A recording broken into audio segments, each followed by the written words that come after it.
Hola a todos los lectores del canal.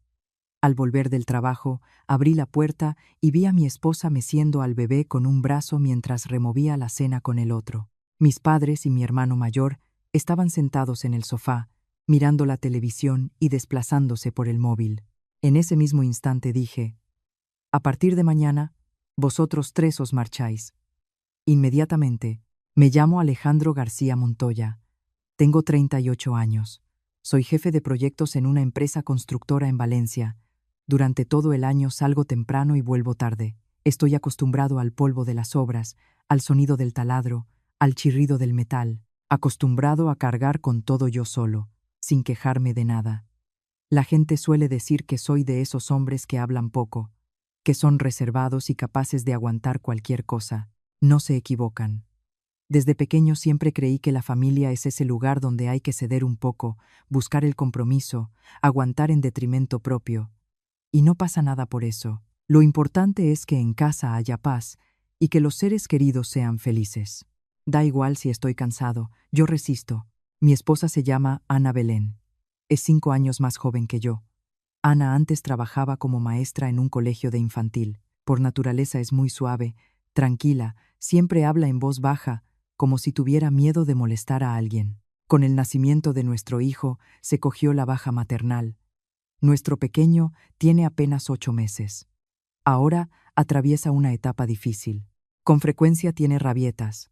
Duerme mal por las noches y durante el día no suelta a su madre ni un momento. Sinceramente, muchas veces me había encogido el corazón al ver a Ana con el pelo revuelto y las ojeras del insomnio. En varias ocasiones le propuse contratar a una canguro o llevar al niño unos días con sus padres para que ella pudiera descansar. Pero Ana solo sonreía y decía: «Todavía puedo con esto, cariño». Así ahorramos algo. La vida ya era bastante dura cuando uno trabaja y el otro está en casa con el bebé. Y hace casi 2 meses, mis padres se mudaron temporalmente desde su pueblo en la provincia de Teruel a la ciudad.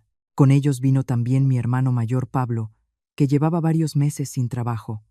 Aquel día en que mi padre llamó para decir que venían, su voz sonaba cansada.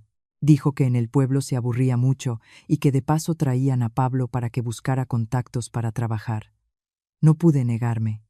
Al fin y al cabo, son mis padres y Pablo es mi hermano de sangre. Todavía recuerdo bien aquella tarde. Al colgar, me giré hacia Ana y le dije: «Aguanta un poco. Yo lo arreglo todo». Ana se quedó paralizada un instante y luego asintió. No hizo preguntas de más ni mostró disgusto. Pero precisamente esa aceptación silenciosa me hizo sentir culpable.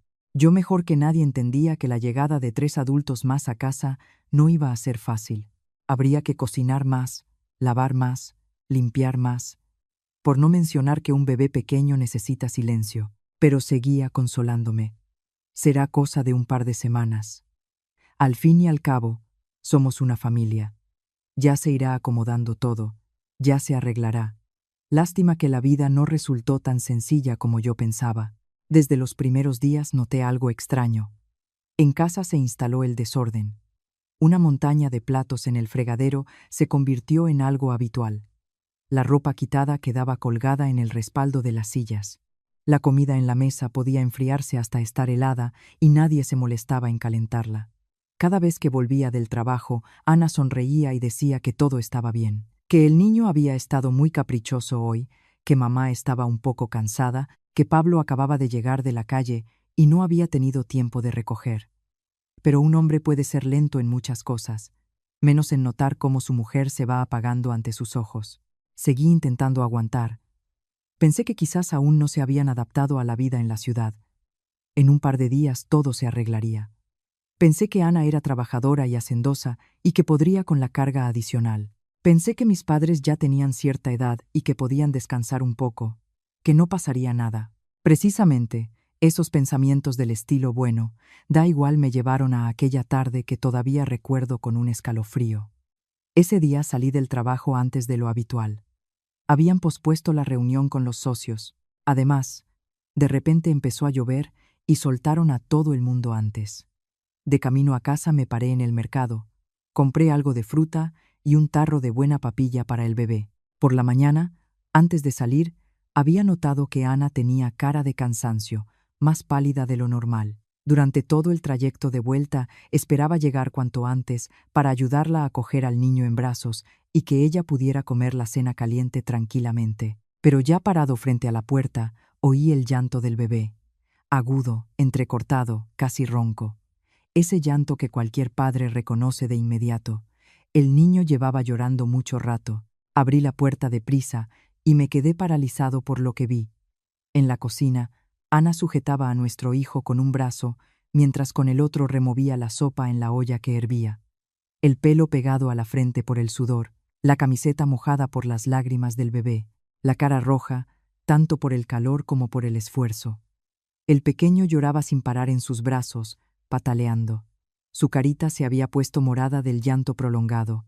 Ana intentaba calmarlo al mismo tiempo que esquivaba las salpicaduras de la olla y apartaba con el pie una silla que estorbaba el paso. Al ver esa escena, sentí que el corazón se me apretaba hasta doler. Y en el salón, a apenas unos pasos, mi padre estaba repantigado en el sofá mirando la televisión. Mi madre estaba con el móvil, viendo vídeos y soltando risotadas de vez en cuando. Pablo tumbado, con la pierna colgada sobre el reposabrazos, golpeteando sin parar la pantalla con los dedos. Los tres oían perfectamente el llanto del niño. Los tres veían cómo Ana se partía en la cocina, pero ninguno se levantó, ninguno preguntó qué pasaba, ninguno tendió la mano para cogerle el niño aunque fuera 5 minutos. Me quedé inmóvil solo unos segundos, pero en ese breve lapso sentí como algo dentro de mí se quebraba y saltaba en pedazos. No fue un arrebato de rabia ni una irritación pasajera, fue una furia muy fría, tan fría que mi mente quedó cristalina. Me agaché y dejé la bolsa con la fruta y la papilla sobre la mesa. Al oír el golpe seco, mi madre levantó la vista. Mi padre también echó una mirada hacia mí, y Pablo frunció el ceño como si le hubieran molestado. No miré a mi esposa, sino directamente a los tres sentados en el sofá. Mi voz no fue alta, pero cada palabra sonó clara y firme. A partir de mañana, vosotros tres os marcháis. Inmediatamente. En cuanto pronuncié esas palabras, el salón pareció quedar suspendido en el vacío. Mi hijo seguía sollozando. El agua en la olla de la cocina seguía hirviendo, pero el aire entre los 4 adultos de la habitación se volvió tan denso y pesado que parecía que con solo rozarlo explotaría. La primera en reaccionar fue mi madre. Se levantó de un salto del sofá, con los ojos muy abiertos, y me señaló con el dedo tembloroso. «¿Qué estás diciendo? ¿A quién le acabas de decir que se marche?» Su voz era aguda y cortante, como una hoja, nada que ver con el tono despreocupado con el que hacía un momento miraba el móvil. Me quedé en mi sitio, sin apartar la vista de ella. No repetí lo dicho porque sabía que lo había oído perfectamente. Simplemente no podía creer que su hijo, que siempre había cedido, siempre había callado, siempre había dicho sí, mamá, se hubiera atrevido hoy a pronunciar algo así. Pablo, que estaba tumbado en el sofá, también se incorporó. Esbozó esa sonrisa burlona que tanto había llegado a conocer con los años. «Vaya, cómo hemos cambiado. Te casas y ya no te importa tu familia. Ganas 4 duros y ya te crees el amo». Aún no respondí. No porque tuviera miedo, sino porque en ese momento estaba mirando a mi esposa. Ana se había quedado inmóvil, sujetando al niño con un brazo y apretando el cucharón con la otra mano. Sus ojos estaban enrojecidos, pero los labios bien apretados. Entendía que iba a ocurrir algo serio, y por eso tenía miedo de decir ni una palabra.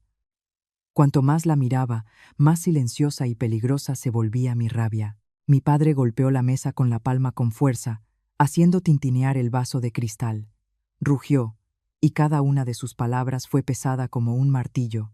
«En esta casa te parí, en esta casa te crié, y ahora abres la boca para echarme. ¿Eres humano? Si hubiera sido antes, al escuchar algo así me habría ablandado enseguida, habría intentado explicarlo todo para suavizar la situación. Pero ese día, no sé por qué, estaba inusualmente tranquilo. Era la calma de alguien que había aguantado demasiado, que había visto demasiado y que ya no quería ceder más. Crucé el salón y me dirigí directamente a la cocina. Ana, al ver que me acercaba, susurró en voz baja: «Cariño, para, ya termino ahora mismo. No pasa nada». Precisamente, ese no pasa nada suyo me dolió. Era evidente que sí pasaba, que estaba al límite de sus fuerzas, tan perdida que no sabía dónde poner las manos.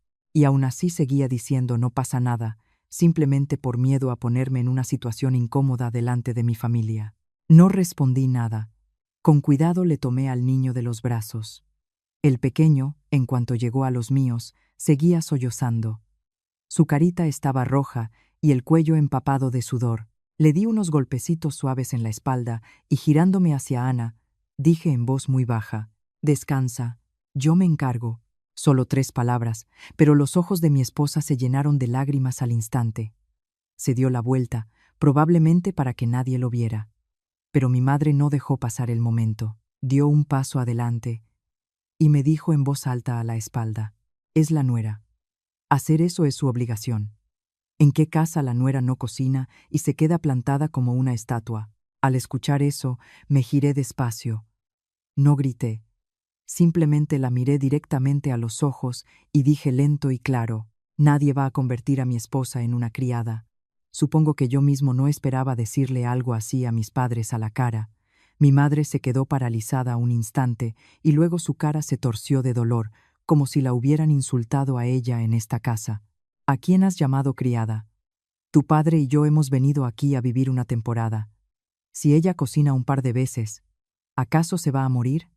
¿O en esta casa solo tu esposa es una joya y los padres son una carga? Pablo, al escuchar eso, intervino enseguida. Su voz era sarcástica, como echando más leña al fuego. Exactamente. Y todo esto es por culpa de tu mujercita. Si no te estuviera envenenando por detrás, Alejo nunca habría hablado así. Le miré. No metas a mi mujer en esto. Pablo soltó una risita. ¿Que no tengo razón? Desde que ella entró en esta casa te has vuelto otro.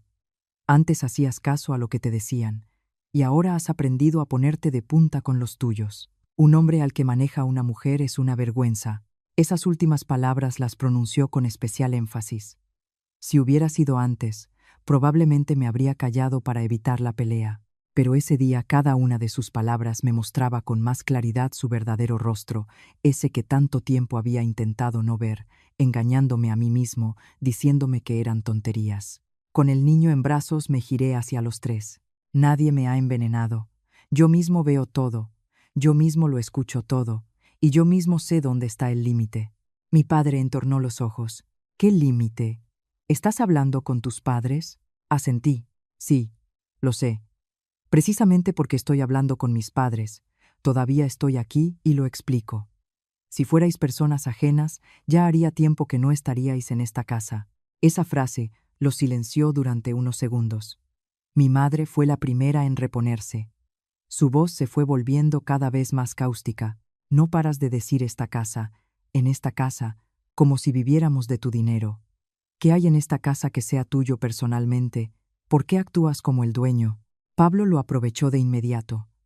Su mirada estaba llena de provocación. Exacto. ¿A qué viene tanto orgullo? ¿O crees que porque ganas un sueldo puedes mantener a toda la familia? Precisamente, esa frase me hizo detenerme. No porque no tuviera respuesta, sino porque me dio ganas de reír. Recorrí con la mirada el salón, miré el sofá por el que pagué 3 años de crédito, el televisor que colgamos antes de Navidad, el aire acondicionado que funcionaba a todas horas, y luego la cara de cada uno de ellos. Todos esos años había cargado con todo en silencio, creyendo que con la familia no había que ser demasiado calculador. Y ahora ellos mismos me preguntaban de dónde sacaba el dinero para comportarme así. Apretando al niño contra mí, me volví hacia ellos 3 y respondí, claro y firme, como clavando clavos. Sí, este piso y este dinero los he ganado yo. Dicho eso, no me molesté en explicar nada más, porque sabía que hay cosas que no se demuestran con un par de frases en una sola noche. Era el resultado de mucho tiempo, de esos días y meses en que cerraba los ojos a todo una y otra vez. Eran esos pequeños incidentes, aparentemente insignificantes, que al acumularse habían llevado al día de hoy. Y en ese momento entendí que, para llegar al fondo, necesitaba recordarlo todo desde el principio, recordar cada episodio para entender en qué momento todo se había torcido. Desde ese instante empezaron a aflorar en mi cabeza historias antiguas, nítidas, una tras otra, como si todo ese tiempo las hubiera reprimido deliberadamente y ahora ya no pudiera ignorarlas. El día en que mis padres y Pablo llegaron a la ciudad con las maletas, dijeron muy escueta y llanamente que se quedarían una semanita o dos para despejarse del aburrimiento del pueblo. Mi madre incluso se reía, que al padre le dolía la espalda últimamente y que en el pueblo se aburría, que venían a ver a los hijos y al nieto para que fuera más animado, y que de paso Pablo encontraría trabajo. Al escuchar eso, no lo dudé ni un momento. Yo mismo ordené la habitación, cambié la ropa de cama, compré otro ventilador y una olla arrocera grande para que estuvieran cómodos. En mi cabeza solo había un pensamiento: los padres se hacen mayores. Soy su hijo, debo cuidarlos. Pero esa semanita o dos pasó volando, luego se convirtió en un mes, y después llegó imperceptiblemente el segundo. Ya nadie mencionaba la vuelta al pueblo. Pablo nunca fue a buscar trabajo como había prometido. Por las mañanas se levantaba tarde, comía y se tumbaba en el sofá con el móvil. Durante el día salía a dar vueltas, y por la noche volvía y veía la televisión hasta tarde. La vida en casa fue cambiando poco a poco. Y quien cargó con todos esos cambios no fui yo, sino mi esposa. Desde la primera semana, mi madre empezó a meterse en cómo Ana cuidaba al bebé. Y no era una orientación amable de alguien con experiencia, sino más bien crítica e imposición de su opinión. Hablaba como si solo ella supiera criar bien a los niños. Ana daba el pecho al niño. Mi madre se quedaba al lado moviendo la cabeza. Así no se coge bien. Lo vas a acostumbrar a los brazos y luego no te lo quitarás de encima. Ana preparaba el biberón siguiendo las instrucciones del médico. Ella fruncía el ceño. Así lo vas a malcriar. Al niño hay que dejarlo llorar un poco para que forme el carácter. Una vez, cuando el bebé había dormido solo 20 minutos, mi madre entró en la habitación y empezó a hablar en voz alta, haciendo que el pequeño se sobresaltara y se pusiera a llorar. Ana lo abrazó intentando calmarlo, mientras la suegra comentó con indiferencia: «Si duerme de día, de noche no parará de despertaros». Al principio pensé que mi madre simplemente estaba acostumbrada a los métodos de crianza de antes, que cada generación tiene su visión, y que más valía ceder por tener paz en casa. Incluso le decía a Ana: «Escucha lo que dice mamá, pero no te lo tomes tan a pecho. Ya hablaré con ella». Ana asentía con esa misma manera suya, silenciosa y habitual. Jamás le llevó la contraria a su suegra, aunque la reprendieran injustamente. Solo apretaba los labios y aguantaba. Y cuanto más callaba ella, más se envalentonaba mi madre. Y de Pablo ya ni hablo. Trataba esta casa como una residencia gratuita y a mi esposa como a una criada. Cada mañana, sentado con el móvil, le gritaba desde el sofá hacia la cocina: «Ana, ponme un café». Después de comer dejaba el plato en la mesa, tiraba las cáscaras de la fruta junto al sofá, colgaba la ropa que se quitaba en el respaldo del sillón. Una tarde Ana sujetaba al bebé llorando, que ya se había puesto rojo del llanto, y él se recostaba oscilando la pierna y preguntaba: «¿Hay algo para comer? Es que tengo hambre». Al escuchar esas cosas, claro que me enojaba, pero cada vez que intentaba insinuárselo con tacto, él lo despachaba con una risita: que los mayores perdonan a los pequeños, que somos hermanos, que por una tontería así no hay que ponerse así. Especialmente se me quedó grabado el episodio en que el niño tuvo fiebre.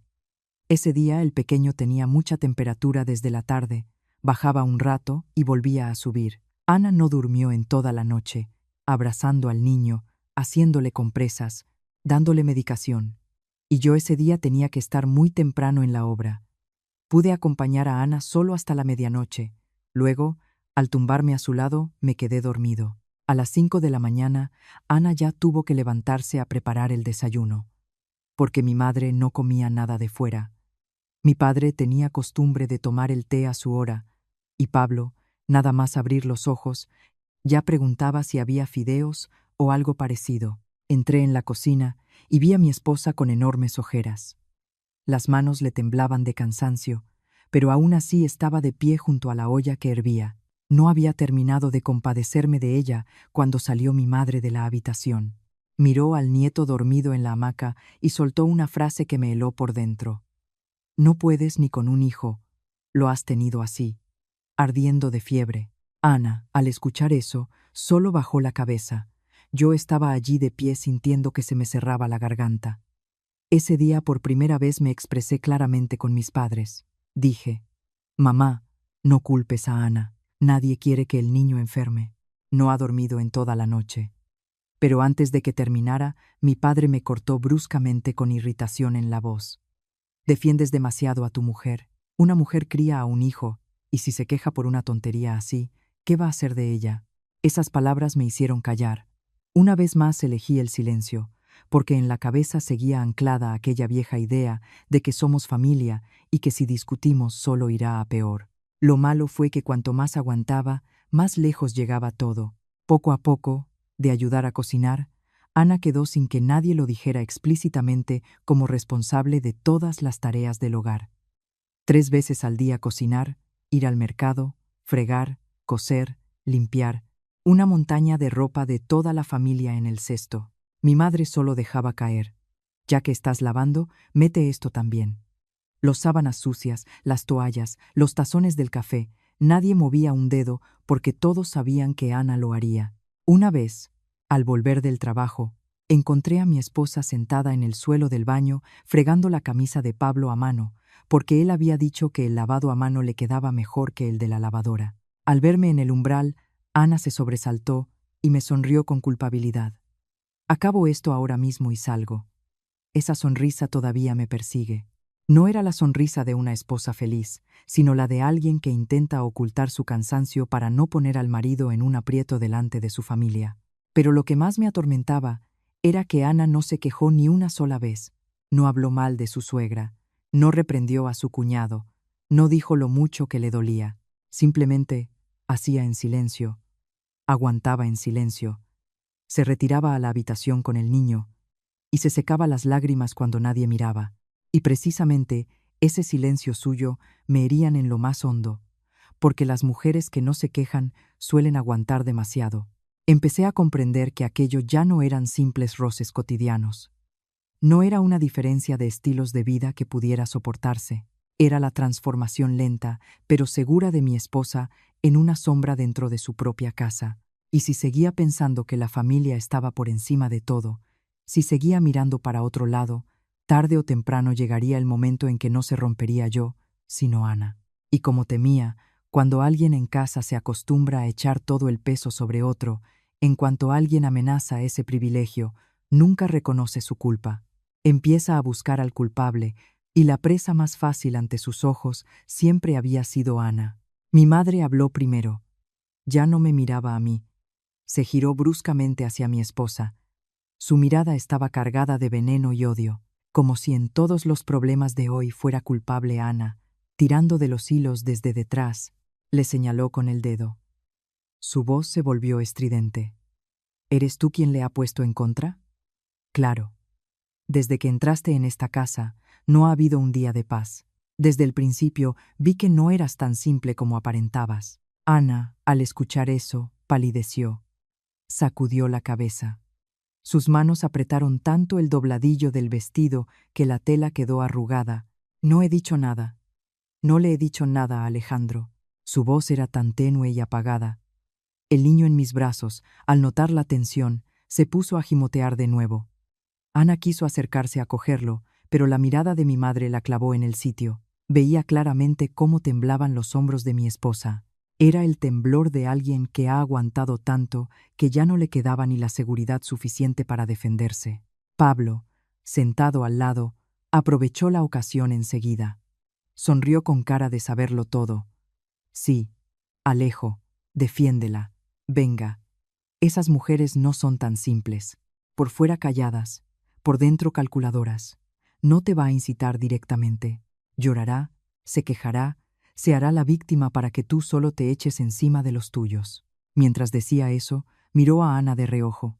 Aquella mirada estaba cargada de desprecio. Estaba convencido de que toda mujer callada era una actriz. No le dejé terminar. ¿Has terminado? Mi frase, corta y tajante, le cortó a mitad de la palabra, y dejó la habitación en silencio durante unos segundos. Hasta entonces, nunca le había hablado a Pablo con ese tono. Por mucho que me disgustara, siempre me había contenido, pensando que los hermanos no debían pelearse. Pero ese día, viendo cómo él, junto con mi madre, arrinconaba a mi esposa, ya no pude aguantar más.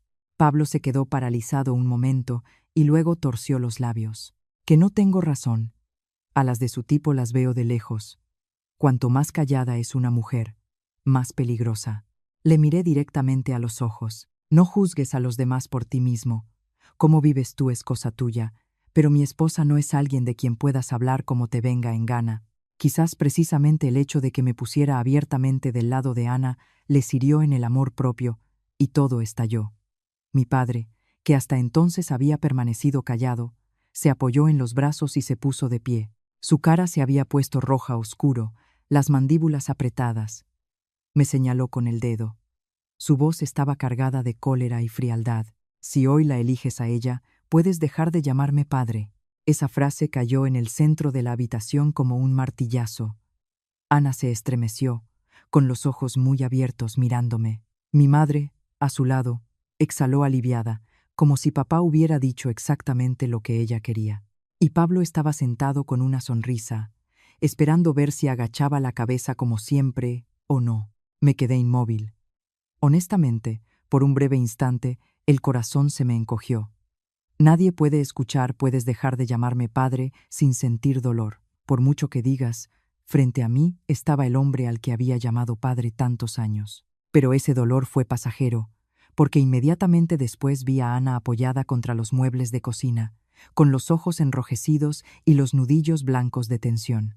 Y entendí que si hoy cedía, a partir de mañana ella no tendría lugar en esta casa. Miré directamente a los ojos de mi padre, por primera vez en la vida sin apartar la mirada de la suya. No elijo a nadie, dije muy despacio y con claridad. Elijo entre la verdad y la mentira. Toda la familia se quedó helada. Probablemente pensaban que me ablandaría, que pediría perdón, que empezaría a escurrir el bulto para preservar la paz. Pero ya no lo hice. Había aguantado demasiado, y mi paciencia durante todos esos meses no le había traído a mi esposa ni una gota de justicia. Me giré y señalé a Ana. Ella no es una criada. Mi voz no era alta, pero tan firme que me sorprendí yo mismo. La palabra criada hizo que mi madre hiciera una mueca. Ana se quedó inmóvil. Sabía que a ella no le gustaban las palabras duras, pero a veces hay que llamar a las cosas por su nombre para que la gente vea la verdad. Una mujer que cuida sola a un bebé pequeño, cocina 3 veces al día, limpia, friega, y encima la critican constantemente considerando que es su obligación. ¿En qué se diferencia de una criada sin sueldo? Luego me volví hacia mi madre, y ella no es alguien en quien descargar tu mal humor. Mi madre abrió la boca, sin creer que me hubiera atrevido a decirle eso a la cara.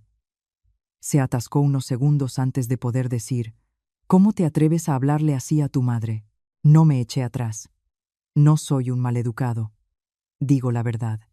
Desde que llegasteis, cualquier disgusto vuestro lo pagaba Ana. A mí ya me cansó hace tiempo, pero aguantaba. Pensé que erais personas adultas y que solas entenderíais cuál es el límite, pero no lo entendisteis. Después de esas palabras la habitación se hundió en un silencio pesado. Incluso Pablo dejó de intervenir. Probablemente no esperaban que me atreviera a descorrer ese telón tras el que estaban acostumbrados a esconder todos los problemas. Mi madre estaba de pie, respirando con dificultad. Su cara pasaba del rojo al blanco. Mi padre apretaba los puños y Ana seguía inmóvil, sin creer que esas palabras las estaba pronunciando yo. Tenía al niño en brazos, escuchando con claridad los latidos de mi propio corazón. Pero la mente estaba inusualmente despejada. Sabía que esto era solo el comienzo. Ya que había llegado tan lejos, no habría marcha atrás. Pero mirando a mi esposa, a sus ojos asustados y llenos de lágrimas, no sentía miedo. Solo sentía una cosa: si ahora me callo, no merezco ser su marido. Probablemente por haber callado tanto tiempo, hoy, al fin enderezarme, toda la familia me miraba como a un extraño. Me agaché y dejé al niño en la cunita pequeña junto al salón. El pequeño, agotado de llorar, estaba tumbado en silencio, solo con algún sollozo de vez en cuando. Lo tapé con una mantita fina y me incorporé. Ya no quería seguir discutiendo. Hay cosas que por mucho que se hablen solo dan ocasión para humillarse mutuamente. Necesitaba un límite claro y esta vez tenía que trazarlo yo. Miré a cada uno de ellos, a mis padres, a Pablo, y pronuncié cada palabra con nitidez. Os doy 2 días para que os marchéis. Nada más decir eso. Mi madre se llevó la mano al pecho y se tambaleó hacia atrás, como si la hubieran empujado con fuerza. Y luego, muy rápidamente, recurrió a su táctica habitual, la que usaba cada vez que quería darle la vuelta a la situación. Se derrumbó en el sofá, se llevó la mano a la frente y empezó a lamentarse. Dios mío, ¿alguien está viendo esto? He criado a un hijo para que ahora me eche a la calle. ¿Qué madre tiene un hijo tan desagradecido? Lo decía dándose palmadas en las rodillas. Las lágrimas, reales o no, corrían veloces. Si hubiera sido antes, al verla así me habría ablandado seguramente. Pero hoy no. Solo sentía cansancio. Tanto cansancio que ya no me quedaban fuerzas para compadecerme de ese teatro. Pablo, viendo que su madre montaba el drama, golpeó la mesa con fuerza. El vaso de agua se sobresaltó y derramó el contenido. Me señaló con el dedo y gruñó. Está bien, me voy. Qué orgullo el tuyo, con ese pisito de nada. Pero te vas a arrepentir. Y a partir de ahora, no te atrevas a llamarme hermano. Le miré con una calma glacial. Esa amenaza podría haberle funcionado a alguien ajeno, pero para mí en ese momento solo confirmó una cosa. Desde el principio no había pensado ni un segundo en que estaba equivocado. Se enfadaba solo porque le privaban de un lugar cómodo. Mi padre no gritó como mi madre, ni golpeó la mesa como Pablo. Simplemente se quedó de pie, con la cara ensombrecida y una mirada como si yo ya no mereciera ni una palabra más. Y ese frío desinterés era más pesado que cualquier grito. Soltó una frase, baja pero afilada. A partir de ahora no tengo ese hijo. Dicho eso, se dio la vuelta. Al escuchar esas palabras seguía sintiendo un pinchazo en el pecho, aunque ya no tan fuerte como al principio. Probablemente porque esa noche sus palabras me habían llevado hasta el punto en que de tanto dolor sobreviene el entumecimiento. En ese momento se acercó Ana a mí. Su mano temblorosa me agarró la manga. Su voz era tan baja que solo yo la oía. Cariño, para. Yo puedo aguantar. Solo 3 palabras, pero se me cerró la garganta. Esa mujer era extraordinaria. La habían agotado, la habían acusado injustamente, la habían arrinconado, y en el último momento se preocupaba de que yo me sintiera incómodo. Cuanto más pensaba en ello, más fuerte se volvía ese dolor lacerante, como brasas ardiendo bajo la piel.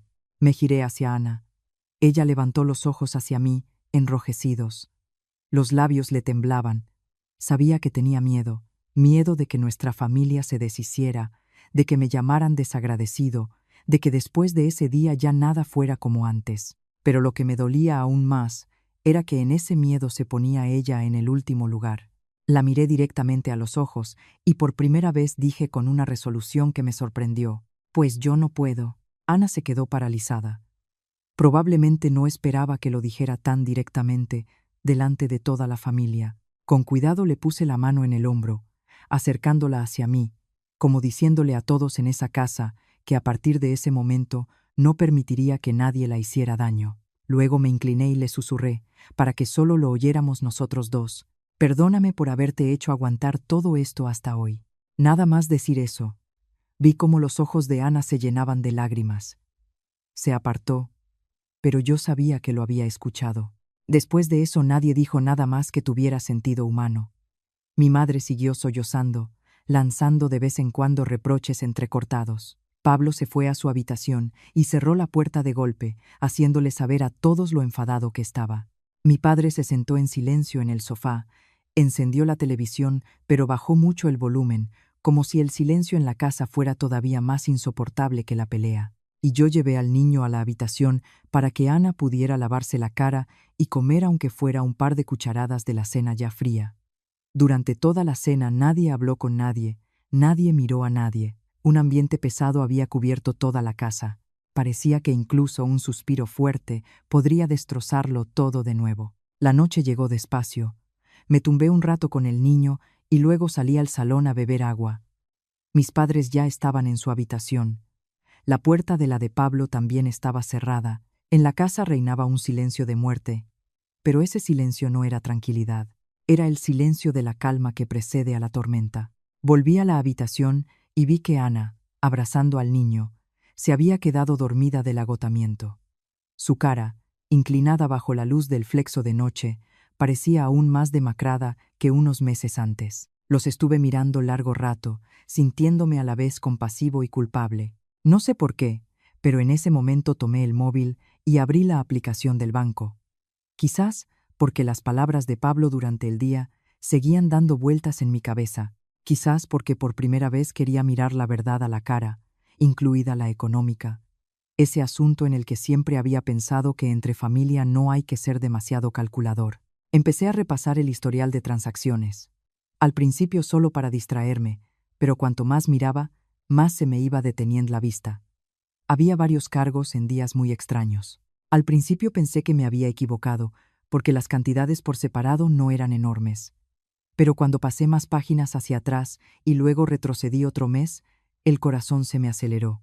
No una ni dos veces. Había múltiples transferencias desperdigadas a lo largo de casi 2 meses. El problema era que yo no recordaba en absoluto haber transferido ni gastado ese dinero. Me senté derecho, clavando la vista en la pantalla. Un frío me recorrió la espalda. Si solo hubiera habido problemas cotidianos, reproches a mi esposa, eso ya habría sido suficientemente malo. Pero en ese momento empezó a formarse en mi cabeza otro pensamiento, cada vez más claro, cada vez más afilado, que fue cambiando mi mirada. Resultaba que todo en esta casa podía no ser tan simple como parecía. Estaba sentado inmóvil al borde de la cama.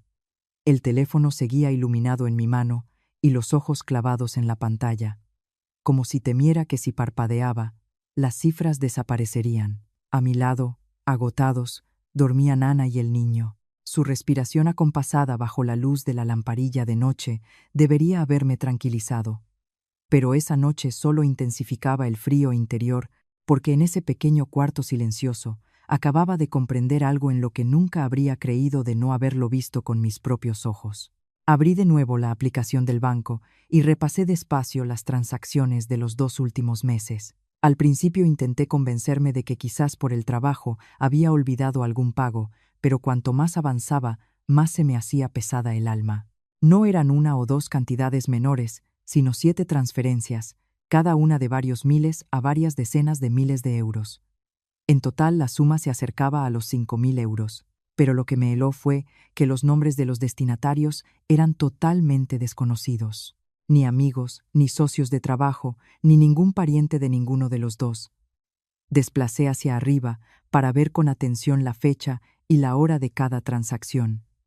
Y en ese momento el corazón me latió aún más fuerte.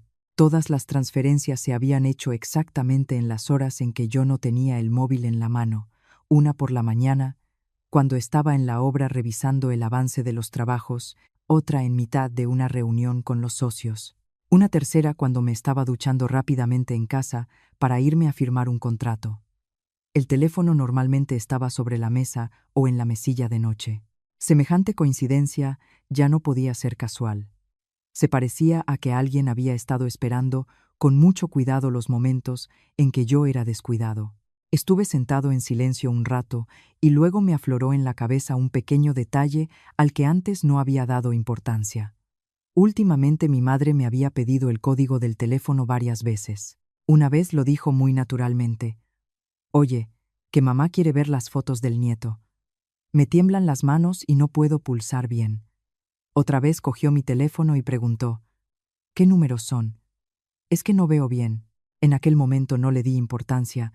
Incluso pensé que si empezaba a sospechar quedaría como un mezquino con mi propia madre. Ahora, conectando todo, me quedé helado. Para algunas trampas no hacen falta planes elaborados. Basta con aprovecharse de la confianza de alguien. Enseguida abrí el cajón de la mesilla y saqué mi teléfono antiguo. Antes lo usaba para sincronizar el correo del trabajo y las notificaciones del banco, pero hacía tiempo que no lo utilizaba.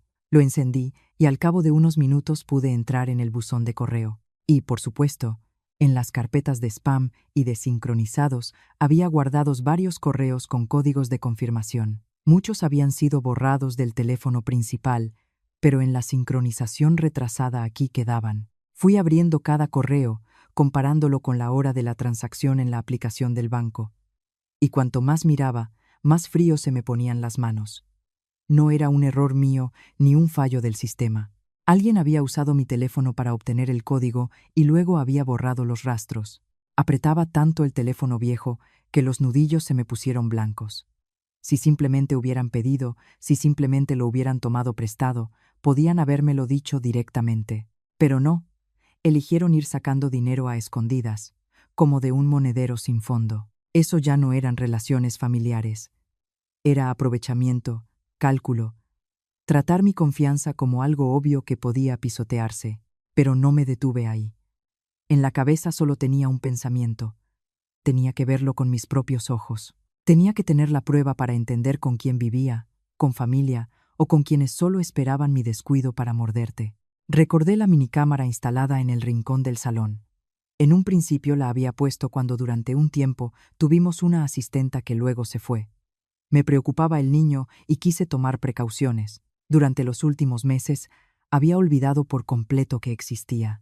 De repente, lo que había instalado por la seguridad del niño iba a mostrarme otra verdad. Abrí la aplicación del almacenamiento en la nube y encontré la grabación de las fechas en que se habían hecho las transferencias. El corazón me latía tan fuerte que lo oía en los oídos. La pantalla tardó unos segundos en cargarse y luego apareció una grabación hecha hacía aproximadamente una semana, de día. El salón estaba vacío, la televisión sonaba de fondo. Mi teléfono estaba encima de la mesa. Entonces se acercó mi madre. Cogió el teléfono rápidamente. Miró alrededor y se sentó en el sofá. Pocos segundos después salió Pablo de la habitación. Se inclinó hacia la pantalla. Sus labios se movían, como si estuviera leyendo las cifras. Y detrás, en su sitio, estaba mi padre. No mostraba sorpresa. No los detuvo. Solo soltó una frase, muy fría y corta. Rápido, haz la transferencia antes de que vuelva, que si no se fastidiará todo. Me quedé sentado, paralizado. Si mi madre simplemente hubiera cogido el teléfono por casualidad, Pablo no habría tenido que inclinarse tanto. Si Pablo simplemente hubiera querido ver algo, mi padre no lo habría dicho con ese tono. Una sola frase, pero lo arrancó todo.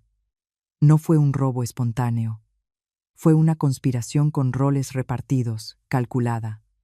La madre coge el teléfono, el hermano lee el código, el padre vigila el tiempo. Los tres lo hacían juntos. Los tres lo sabían, y todos esos días habían comido en mi casa, dormido en mi casa, visto cómo mi esposa se partía en dos, y vivían tranquilamente como si nada. No recuerdo cuánto tiempo estuve sentado sin moverme después de ver ese video.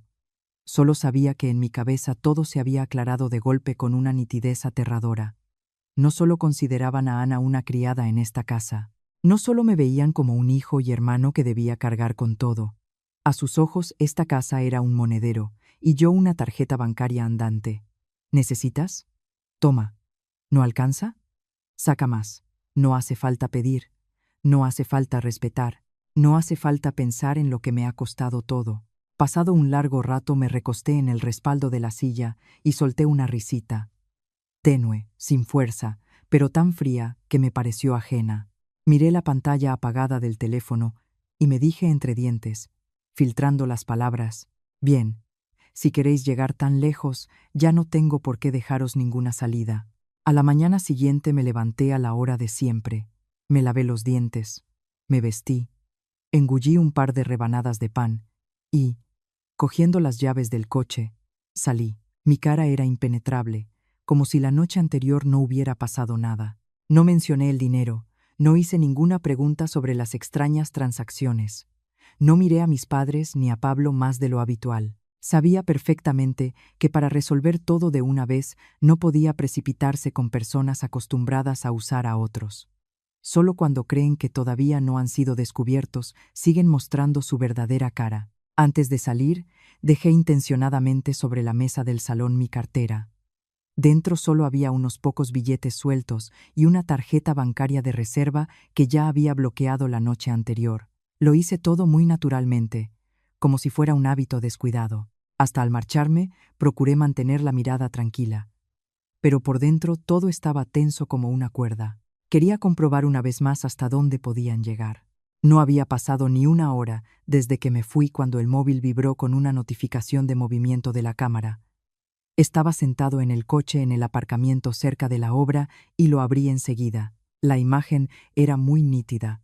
Pablo salió de la habitación, miró a ambos lados y se dirigió directamente a la mesa. Su mano abrió mi cartera, rebuscaba en ella con total naturalidad. Sus movimientos eran tan rápidos y habituales que aquello no podía ser un acto espontáneo. Mi madre estaba a su lado, mirando hacia la puerta, como haciendo guardia. Actuaban con tanta coordinación que daba la sensación de que no era la primera vez. Miraba la escena y las manos me apretaban el volante hasta doler. Pablo revisó todos los compartimentos y, al no encontrar nada de valor, puso cara de disgusto. Lanzó la cartera sobre la mesa y dijo con despecho y desprecio: «Este últimamente se ha espabilado». Aún no había terminado de tragar la rabia cuando mi madre respondió, breve y glacial: «Da igual. Esta tarde le sacamos a la chica el dinero para los pañales». Al escuchar eso, sentí que la sangre me subía a la cabeza. Resultaba que ni con eso se detendían. No pudieron quitarme a mí y se pasaban a sacarle el dinero en efectivo a mi esposa. Y no eran unos gastos de bolsillo cualesquiera. Era el dinero que Ana había ido guardando céntimo a céntimo. Parte me lo daba yo. Parte eran regalos que le habían hecho al niño al nacer. Ella lo tenía guardado para pañales y medicamentos por si acaso, y a sus ojos era simplemente otro sitio del que poder sacar. Apagué el teléfono y estuve largo rato sentado en el coche. A veces, cuando la rabia llega al límite, uno ya no puede gritar ni romper todo lo que tiene alrededor. Solo siente frío, un frío que viene de dentro. Me dije que tenía que aguantar un poco más, que tenía que ver qué hacían por la tarde. Era necesario verlo con mis propios ojos, para que a partir de ese momento, cada una de mis palabras no fuera una emoción, sino una verdad irrefutable. Por la tarde me retrasé a propósito un rato más fuera. No porque me diera lo mismo mi esposa y mi hijo, sino porque sabía que si volvía demasiado pronto volverían a callarse, a hacer el papel de familia normal. Estaba sentado en el coche viendo la transmisión de la cámara en tiempo real. En la pantalla, Ana iba por el salón con el niño en brazos. El pequeño estaba muy caprichoso, probablemente por el calor y el poco sueño durante el día. No paraba de llorar y se sobresaltaba a cada momento.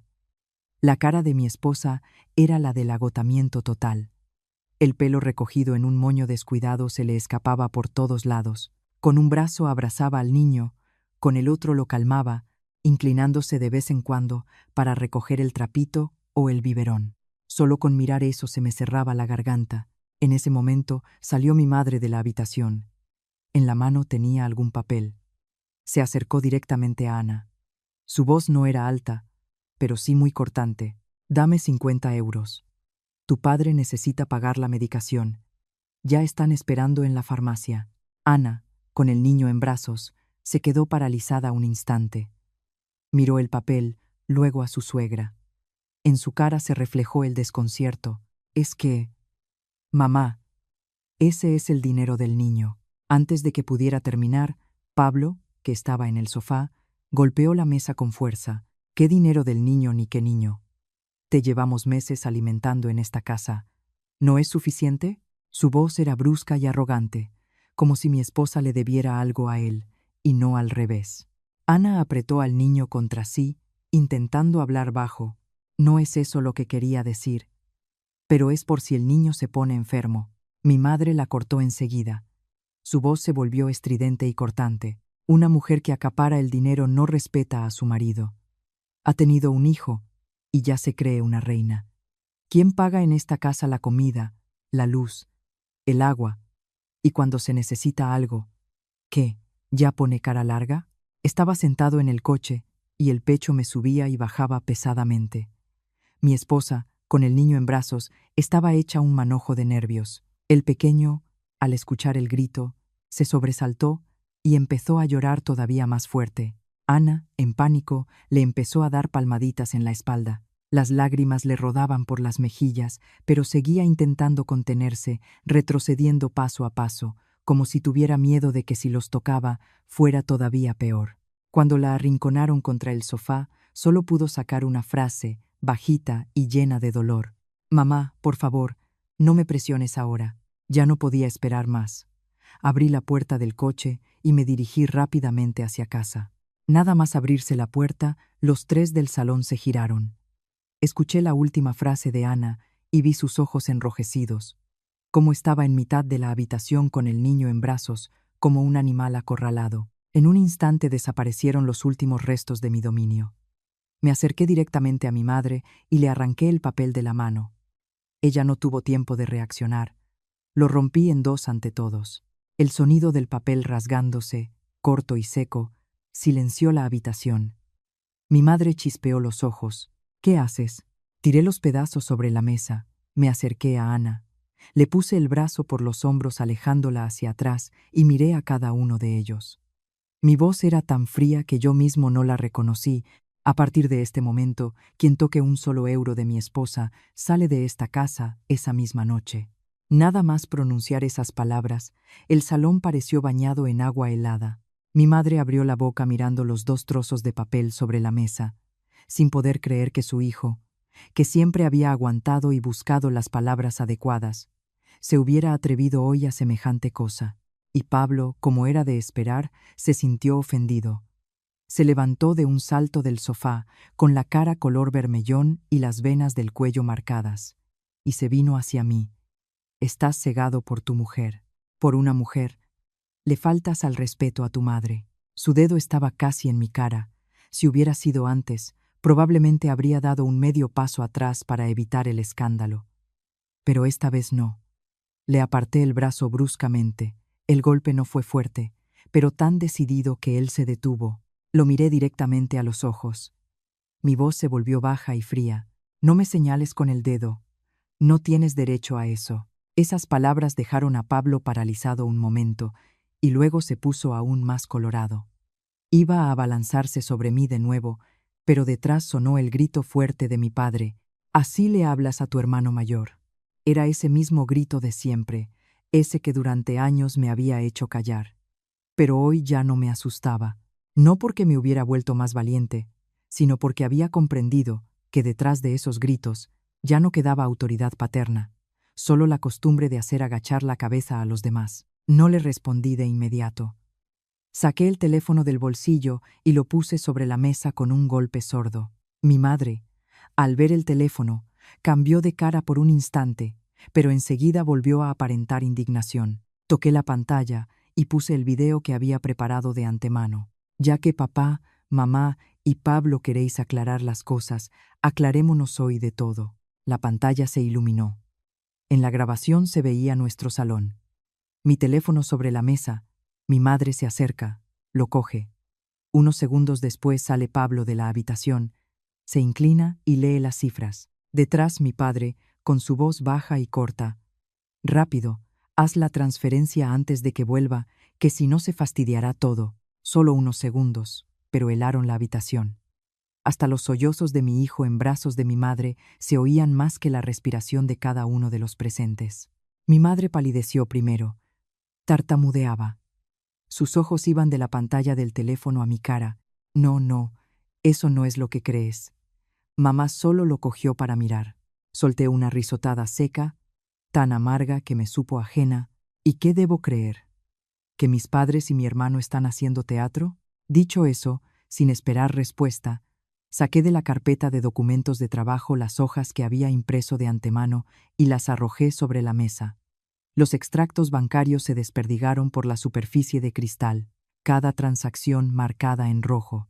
Fecha, hora, importe, nombre del destinatario. Todo absolutamente claro. Estas transferencias, casi 5.000 euros. De ninguna tenía yo ni idea. Nadie me preguntó ni una vez. Y ahora, papá, mamá, hermano, explicadme. Pablo estuvo unos segundos mirando los papeles y luego de repente gritó. Era el grito de alguien acorralado pero todavía testarudo. Bueno, lo tomé. ¿Y qué? Soy tu hermano mayor. De pequeño te cedí un montón de cosas, ¿y ahora te duele darme unas míseras monedas? Esas palabras me hicieron reír en voz alta, pero esa risa no distendió el ambiente. Al contrario, lo volvió todavía más frío. Le miré directamente a los ojos. ¿Qué me cediste? Coreé cada palabra. ¿Me cediste tu afición al juego? ¿La costumbre de tumbarte en el sofá y vivir a costa de otros? ¿O me cediste la cara dura de quitarle dinero al hermano pequeño para mantenerte? La cara de Pablo se petrificó. No le dejé réplica y continué. Eres mayor que yo 1 año. Pero, ¿cuándo te has comportado como un hermano mayor?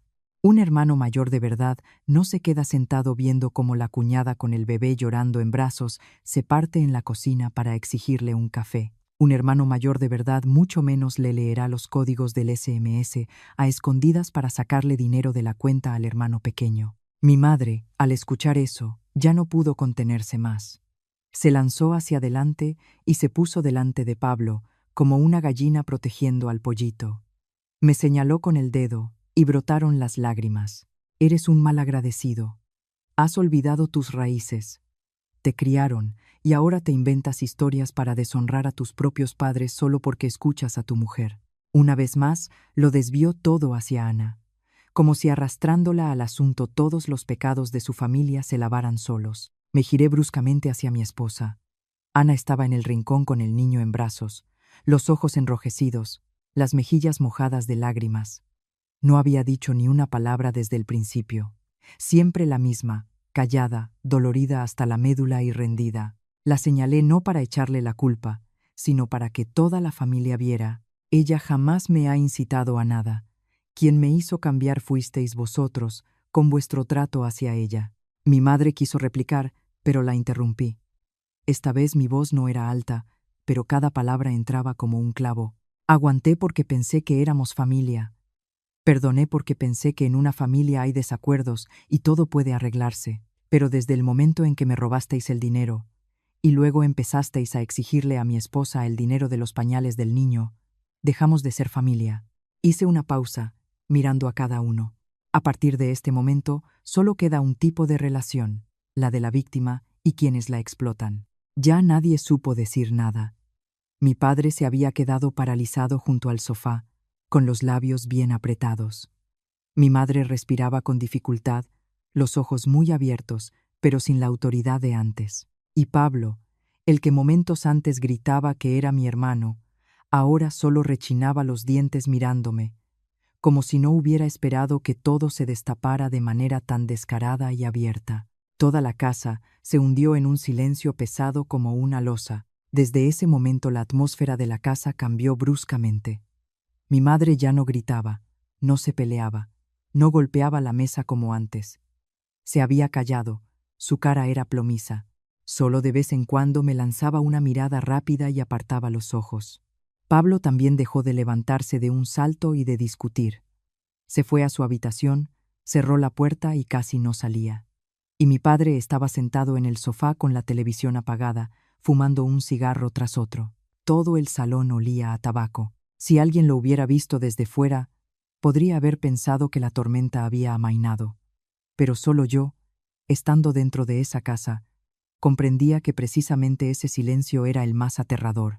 No era el silencio de la conciencia de culpa, sino el silencio de quien está pensando en el siguiente paso. Durante esos meses conviviendo, los había llegado a conocer demasiado bien. Alguien como Pablo nunca se detiene por vergüenza. Y mis padres no eran de los que recapacitan después de unas palabras. Cuanto más callados estaban, más sentía que algo se espesaba, como antes de la tormenta, cuando el aire se vuelve pesado y sofocante. Por la tarde intenté comportarme con normalidad. Cogí al niño para que Ana pudiera comer un poco de papilla, acosté al pequeño y luego me quedé un rato sentado con ellos en la habitación. Ana, al lado de la cuna del niño, se sentó al borde de la cama. Sus manos seguían apretando el edredón, como si no pudiera salir del temblor. Me estuvo mirando largo rato y luego dijo en voz baja. Su voz era muy queda, pero en ella noté enseguida la inquietud. Alejo, quizás sería mejor que nos fuéramos nosotros. Creo que no van a parar. Esas palabras me hicieron detenerme, no de sorpresa, sino porque yo también pensaba en lo mismo. Desde la tarde, su silencio repentino no me había traído alivio. Al contrario, me hacía pensar en lo peor. Pero mirando la cara asustada de Ana, cómo hablaba con miedo de ponerme en una situación todavía más difícil, intenté mantener una voz tranquila. Cierra la puerta de la habitación con llave. Esta noche duermo yo en el sofá del salón. Si pasa algo lo oiré. Ana levantó la cabeza enseguida. No te quedes solo. Tengo miedo. Le puse la mano en el hombro, acariciándola suavemente. Está bien. Estoy justo aquí, a tu lado. En realidad, ya no pensaba en dormir. Solo quería oír qué escondían detrás de ese silencio. Salí al salón, me tapé con una manta fina e hice como que me tumbaba en el sofá. La luz de la casa se fue apagando poco a poco. Al cabo de un rato todo el espacio se sumió en un silencio denso, roto solo por el ruido monótono del ventilador y los raros suspiros del bebé en la habitación. Estaba tumbado inmóvil, con los ojos entrecerrados, y escuchaba tenso. Cerca de la medianoche, cuando ya pensaba que no dirían nada, en la cocina se oyó un suave sonido, el arrastre de unas zapatillas sobre las baldosas, luego el chirrido de una silla. Esperé unos segundos más, convenciéndome de que no era imaginación mía, y me senté despacio. En la casa estaba oscuro. Solo la tenue luz del flexo de noche del salón iluminaba algo. Me deslicé silenciosamente hasta la cocina y me pegué a la pared que separaba el comedor del pasillo. La primera voz que oí era la de Pablo. Hablaba más bajo de lo habitual, pero en el silencio nocturno, cada palabra era perfectamente audible. Si no podemos sacar el efectivo, vendemos el terreno del pueblo que está a nombre de papá. Alejo ahora está a tiro. Le hacemos firmar el aval y asunto arreglado. Me paralicé. Desde la cocina llegó la respuesta de mi madre. Suave, pero afilada como un cuchillo. Pero esa deuda es muy grande. ¿Y si se entera de que le debes a unos que no se andan con tonterías? Con esa sola frase se me fue un frío helado por la espalda. Resultaba que los casi 5.000 euros que me habían sacado de la cuenta no eran para gastos pequeños ni para ninguna necesidad puntual como me había intentado consolar.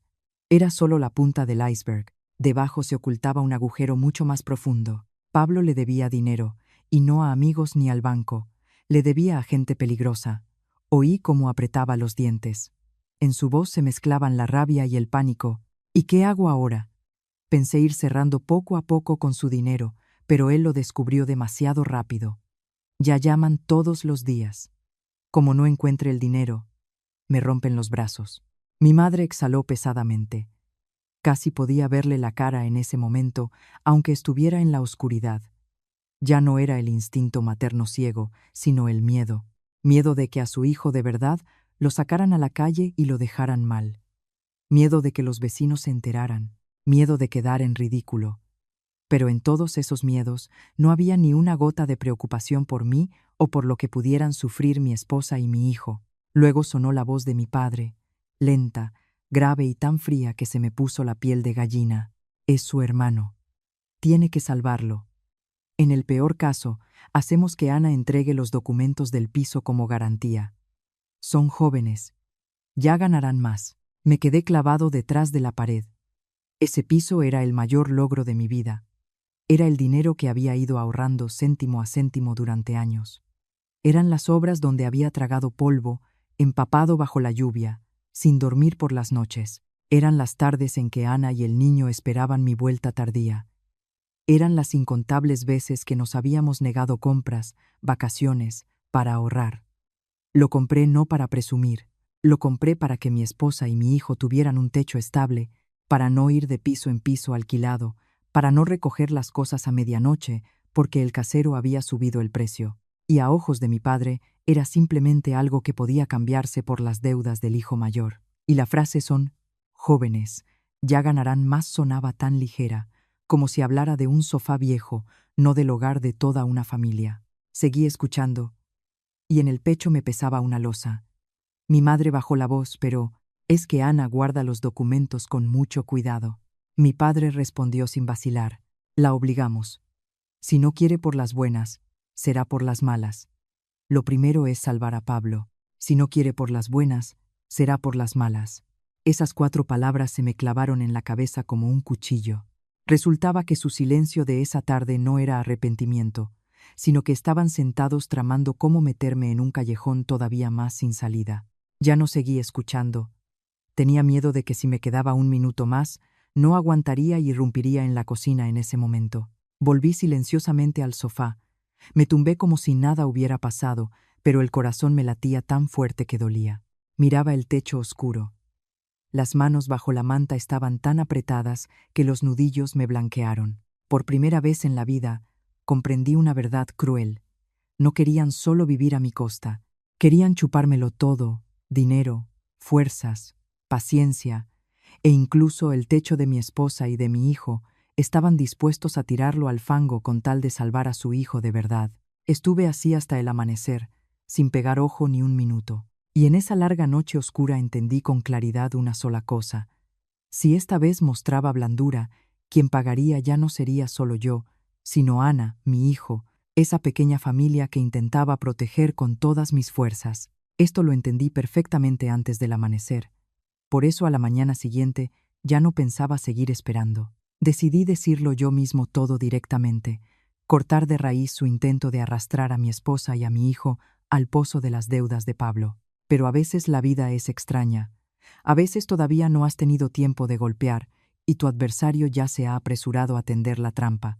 Apenas me había lavado y aún no había tenido tiempo de asomar la cabeza a la habitación para ver si Ana se había despertado, cuando mi padre me llamó desde el salón. Su voz no era la de siempre, ni tensa, ni cortante, ni fría.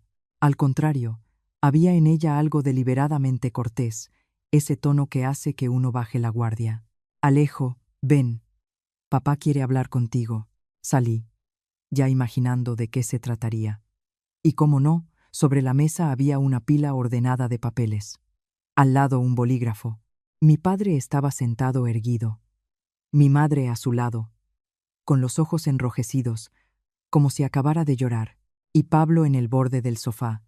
Su pierna no paraba de moverse. Tenía el aire muy nervioso.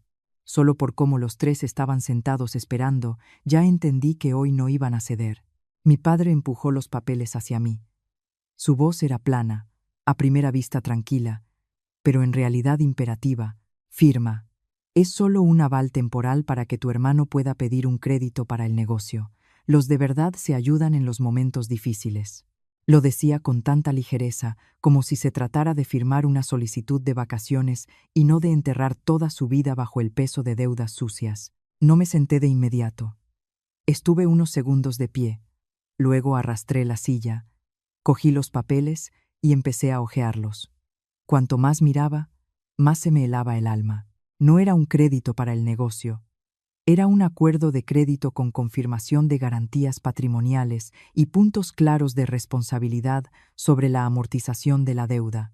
En el momento en que pusiera mi firma, las deudas de Pablo serían también mías. Y para colmo, ese piso también podría quedar bajo carga jurídica si decidían ir más lejos. Repasé todos los papeles y los dejé sobre la mesa. No los tiré, no golpeé. Simplemente levanté la vista y miré directamente a mi padre. Mi voz era tan tranquila que me sorprendí yo mismo. Papá, ¿de verdad crees que soy tan tonto? Nada más decir eso, su cara se puso roja oscuro al instante. Todo su barniz de cortesía se evaporó. Mi madre, como esperaba, se llevó la mano al pecho y rompió a llorar, como si el traicionado en esta casa fuera ella y no yo. ¿Quieres que tu hermano muera en la calle? Lloraba mirándome. Su cara estaba empapada de lágrimas, pero en la voz había no solo súplica, sino amenaza. Si le pasa algo, vosotros con tu mujer podréis vivir tranquilos. Sangre de tu sangre. Y tan sin corazón eres. Estaba sentado escuchando. Ya no eran palabras de una madre preocupada por su hijo. Era una manera de echarme la culpa, para que yo sintiera que si a Pablo lo palizaban, lo mandaban al hospital o se lo llevaban a algún sitio, sería culpa mía. Pablo, que hasta ese momento había callado, habló. Su voz estaba ronca por el insomnio y el miedo. Alejo, te lo pido solo una vez. Firma. Ayúdame a salir de esta y luego ya me busco yo la vida. Me giré hacia él.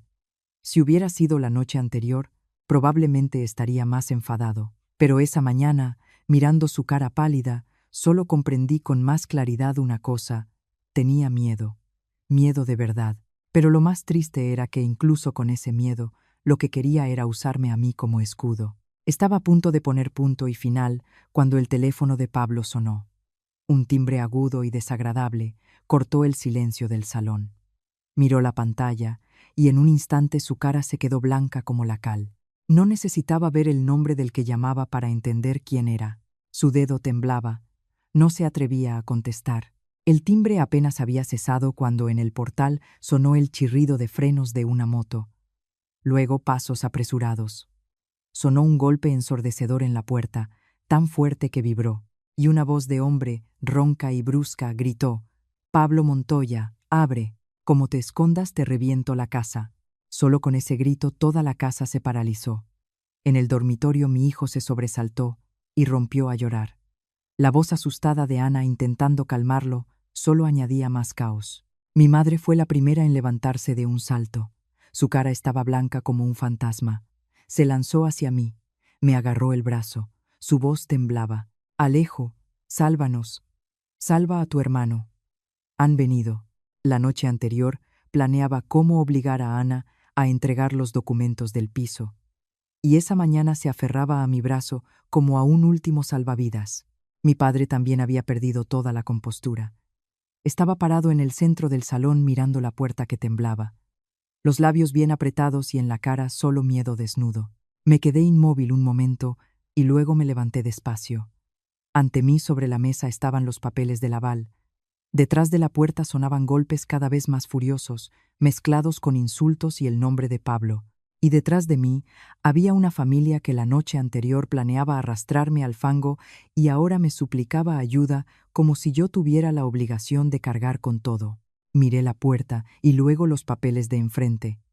Todas las conspiraciones, todos los cálculos, todas las palabras sobre la sangre, sobre la ayuda, sobre que los jóvenes ya ganarán. En ese momento quedaban al descubierto. Dije en voz baja, casi en un tono glacial: «Y solo ahora os habéis asustado». Mi madre temblaba y Pablo apenas se tenía en pie. Continué. Cada palabra era como tallada en piedra. «Pero esta vez, si queréis que os salve, tenéis que decir toda la verdad». Y casi en ese mismo instante de fuera llegó un estruendo ensordecedor. La puerta de entrada se abrió de golpe y 3 hombres irrumpieron en casa. La puerta se abrió de par en par y 3 hombres, como un torbellino negro, invadieron el salón. El que iba delante, alto, con tatuajes en el cuello, llevaba un casco de moto en la mano, como si en cualquier momento pudiera usarlo. Los 2 de detrás, con ojos inquietos y andar pesado, inspeccionaban la casa como si tuvieran derecho a hacer en ella lo que quisieran. Antes de que nadie pudiera reaccionar, el cabecilla rugió con voz ronca y malévola: «¿Dónde está ese Pablo? Como te escondas, te parto las piernas». Toda mi familia se quedó helada. Pablo retrocedió varios pasos, chocando de espaldas con el borde de la mesa. Su cara se había puesto blanca como el papel. Toda su insolencia, su testarudez y su costumbre de culpar a otros se evaporaron en un instante. Solo quedaba el aspecto de alguien acorralado. Tartamudeaba, los labios le temblaban. «Chicos, dadme un aplazamiento. En un par de días lo encuentro». Antes de que terminara, uno de los de detrás sonrió, escupió el chicle al suelo y añadió: «¿Qué aplazamiento? Tomaste prestados 2 millones y con los intereses ya van casi 3. ¿Crees que aquí hacemos beneficencia?». En el dormitorio mi hijo, asustado por el grito, empezó a llorar todavía más fuerte. Su llanto penetrante en mitad de aquel caos me devolvió a la realidad. Casi por instinto di un paso adelante, colocándome para bloquear el paso al dormitorio. Puse una barrera entre esa gente y el lugar donde estaban mi esposa y mi hijo. Ana, con la cara pálida, apretaba al bebé contra sí junto a la cama. Sus ojos estaban muy abiertos de terror. No me giraba, pero oyendo sus sollozos, sintiendo cómo temblaba Ana, sabía que no podía dejar que esa gente se acercara ni un paso. El cabecilla pasó la vista por el salón. Su mirada se deslizó por mis padres, por Pablo encogido, y se detuvo en mí. Probablemente porque en ese caos yo era el único que estaba erguido y respiraba con calma. Asintió en mi dirección y dijo: «¿Eres su hermano? ¿O qué?». No respondí. Sonrió. «Te he oído. Que tienes dinero». Paga por él. Le miré directamente a los ojos. Mi voz era glacial. El que pidió prestado, que pague, se rió. Una risa de quien está tan acostumbrado a asustar a otros que el miedo ajeno se ha convertido en su diversión. Familia. Como él no pague, pagáis todos juntos. Mientras hablaba, golpeteaba rítmicamente el casco contra la palma. Su mirada se desvió hacia el dormitorio. Ese gesto hizo que la sangre me hirviera, pero permanecí inmóvil. Si ahora me exaltaba, los primeros en sufrir serían mi esposa y mi hijo. En ese momento mi padre tiró definitivamente toda su dignidad. Se giró hacia mí bruscamente. Su voz era precipitada, llena de pánico. Alejo, firma los papeles. Si ahora no salvas a tu hermano, perdemos todos. Al oír sus palabras, sentí una sensación extraña recorriéndome la espalda. No dolor ni rabia, sino frío. El frío de alguien que por fin ha entendido qué lugar ocupa a ojos de esa gente. La noche anterior estaban sentados tramando cómo hacerle entregar a Ana los documentos del piso. Esa mañana montaban el teatro para hacerme firmar el aval. Y ahora, en cuanto irrumpieron los tipos, lo primero que me decían era: firma. Nadie preguntó si mi esposa y mi hijo tenían miedo. Nadie pensó qué huella dejaría esto en el alma del bebé que lloraba. En su cabeza solo había un pensamiento: ¿cómo usarme como pagador de las deudas de Pablo? Me giré hacia mi padre. Por primera vez en la vida le dije una frase que, me pareció, pesaba 1 tonelada. A él lo salvo. Y a mi esposa y a mi hijo, ¿quién los salva? Esas palabras cayeron en el silencio del salón. Incluso los 3 hombres se quedaron paralizados un momento. Probablemente no esperaban que en un momento tan crítico alguien se atreviera a hacer semejante pregunta. Mi padre abrió la boca, pero antes de que pudiera decir nada, mi madre pareció perder el juicio. Se lanzó hacia adelante con el pelo desgreñado y los ojos inyectados en sangre. Su voz se volvió estridente y cortante. Le debes a esta casa, tienes que pagar. Esas palabras me paralizaron de verdad. No de sorpresa, sino porque sabía que detrás de ellas se escondía algo profundo, oscuro, algo que habían guardado dentro durante muchos años y que nunca habían sacado a la luz. Me giré hacia mi madre. La miré afilado. ¿Qué le debo? Respiraba con dificultad. Su pecho subía y bajaba, como si todas las quejas y reproches acumulados durante años hubieran reventado por fin. Y me lo gritó a la cara. Su voz temblaba pero estaba cargada de veneno. Eres adoptado. Si no hubiera sido por mí, te habrías muerto en la calle siendo niño. Ha llegado la hora de pagar las deudas. La casa pareció cubrirse por una onda expansiva invisible. Oí claramente cómo Ana en el dormitorio aspiraba el aire de golpe. Mi hijo seguía llorando, pero su llanto como que se alejó. En mi cabeza zumbó. La palabra adoptado no era del todo un secreto para mí. Me enteré muchos años antes. Por casualidad, oyendo una conversación de borrachos de un pariente en un velatorio, y luego yo mismo fui uniendo todos los cabos. Pero desde que lo supe, nadie en la familia se había atrevido jamás a decírmelo a la cara. Callaban, y yo callaba. Decidí quedarme. Decidí cumplir con mi obligación. Decidí considerarlos familia. Pensé que si vivía bien, rectamente, la palabra de verdad o adoptado perdería importancia. Y hoy, en el momento en que necesitaban un escudo humano para su hijo de verdad, ese telón había sido descorrido sin piedad. Todos mis méritos, mi paciencia, mis sacrificios, todo lo que había cargado durante tantos años, resultaba que podía reducirse a una sola frase: ha llegado la hora de pagar las deudas. Estaba de pie mirando a mi madre, luego a mi padre, a Pablo, a los 3 hombres que estaban en el salón. En ese momento lo entendí con más claridad que nunca. Esa confrontación ya no era solo por dinero. Había tocado el núcleo de toda esa rabia, esa injusticia y ese cálculo que tanto tiempo habían tenido escondido. Las palabras de mi madre, eres adoptado, dejaron el aire de la habitación congelado. Los 3 hombres se quedaron quietos, mirando de uno a otro, como si hubieran olido algo más interesante que el dinero. Pablo respiraba pesadamente, los ojos inquietos. Probablemente él mismo no esperaba que mi madre sacara eso justo ahora. Y en el dormitorio, Ana, apretando al niño, estaba como petrificada. Yo no me giraba, pero sabía con certeza que en ese segundo estaba tan aturdida que hasta las lágrimas se le habían secado. Me quedé de pie unos segundos. De verdad, solo unos segundos, y luego solté una risita suave, tenue, sin fuerza, pero tan fría que me pareció ajena.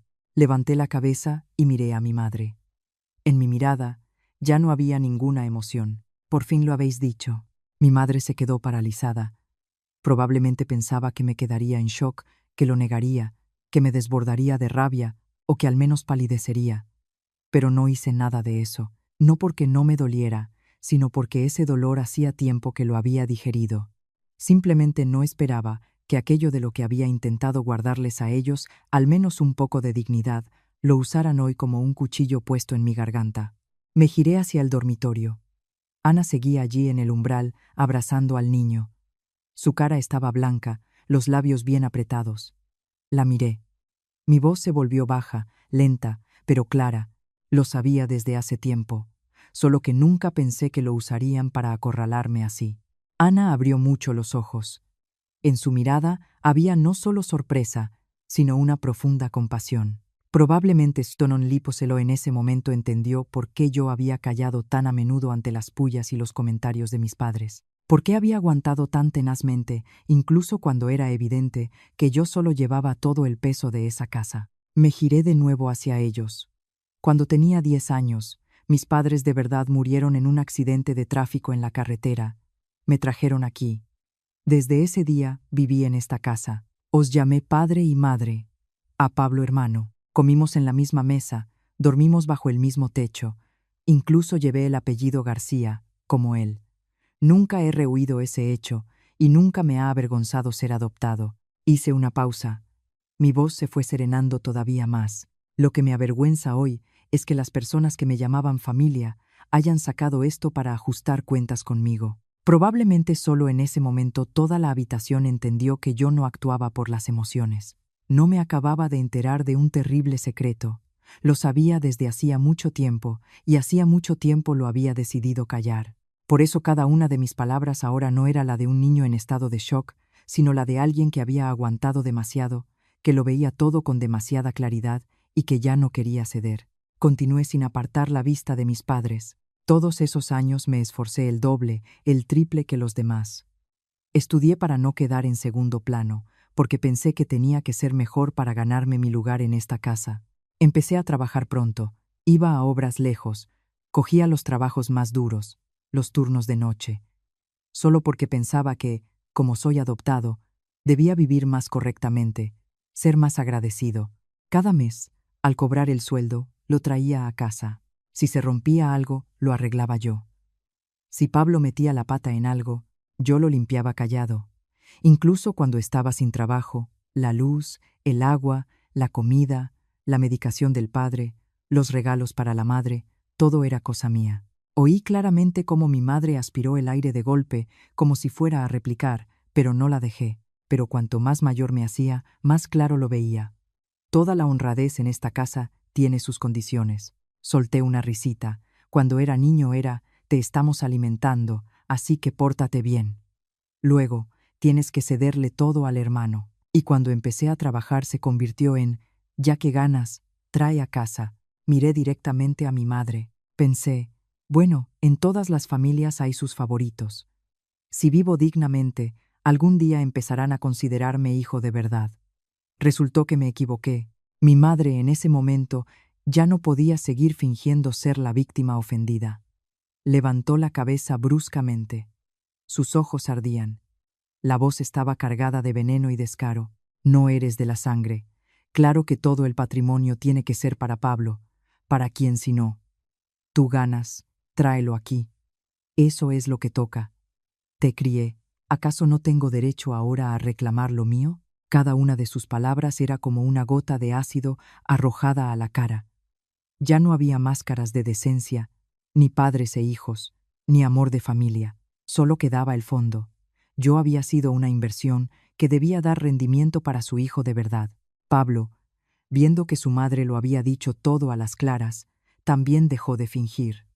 Gritó. Su voz estaba cargada de envidia y codicia. Viviste aquí, comiste a nuestra costa durante años. Ahora que me hace falta, tienes que pagar. ¿Quién te crees que eres? Si no hubiera sido por mis padres, te habrías podrido en la calle. Me giré hacia él. En ese momento vi claramente en la cara de ese hombre, que me llevaba 1 año de edad, ni una gota de sentimiento fraternal, solo envidia, parasitismo y codicia tan arraigados que consideraba todo lo que yo hacía como algo natural, que le pertenecía a él. Los miré a los tres, a Pablo, a mi madre y luego a mi padre. Él seguía callado, y su silencio en ese momento era más aterrador que los gritos del resto, porque significaba que estaba de acuerdo. Dejaba que su mujer dijera eso. Dejaba que su hijo de sangre lo gritara, lo que significaba que en su corazón yo ocupaba exactamente ese lugar. Respiré hondo y dije despacio. Cada palabra fue pesada como una piedra. Así que todos estos años solo fui una cartera andante. Nadie respondió. Probablemente porque no había nada que rebatir. Me giré hacia los 3 hombres que estaban en el salón. No sé qué cara tenía en ese momento, pero la voz era muy tranquila y plana. La deuda es de ellos. Si necesitáis algo, arreglaos con quien la contrajo. Dicho eso, la habitación se volvió a sumir en el silencio, tenso como una cuerda. Y en ese silencio entendí que acababa de cortar definitivamente ese vínculo que tanto tiempo había intentado conservar hasta con el último resquicio de esperanza. Nada más terminar yo de hablar, la tensión en el salón llegó al límite. Los 3 hombres se miraron entre sí. Probablemente no esperaban que la cuestión del dinero destapara tantas heridas familiares, pero a gente como ellos le importaban un bledo la verdad, la mentira y mucho menos los dramas familiares. Para ellos solo existía el dinero o alguien a quien llevarse. El que estaba a la izquierda perdió la paciencia el primero. Dio un paso adelante, agarró a Pablo por el cuello de la camisa y lo arrastró al centro de la habitación. Pablo se tambaleó y se golpeó la rodilla con el borde de la silla. Antes de que pudiera reponerse, el otro le rugió a la cara. ¿Has terminado el numerito? Hoy no hay dinero. Te vienes con nosotros. Pablo palideció. Toda su insolencia, su testarudez y su sarcasmo se evaporaron en un instante. Se giró bruscamente hacia mí. Sus ojos se abrieron de par en par. La voz se le quebró de terror. Alejo, si no me salvas, me muero. ¿Lo oyes? Me muero de verdad. Ya no era la voz de un hermano mayor, sino el alarido de alguien acorralado, dispuesto a agarrarse a quien fuera para sobrevivir. Estaba inmóvil. Por primera vez en la vida, estando frente a Pablo, no me moví, no di un paso al frente, no aparté la mano del tipo, no salí en su defensa, no como todas esas veces en que él creaba los problemas y yo los resolvía.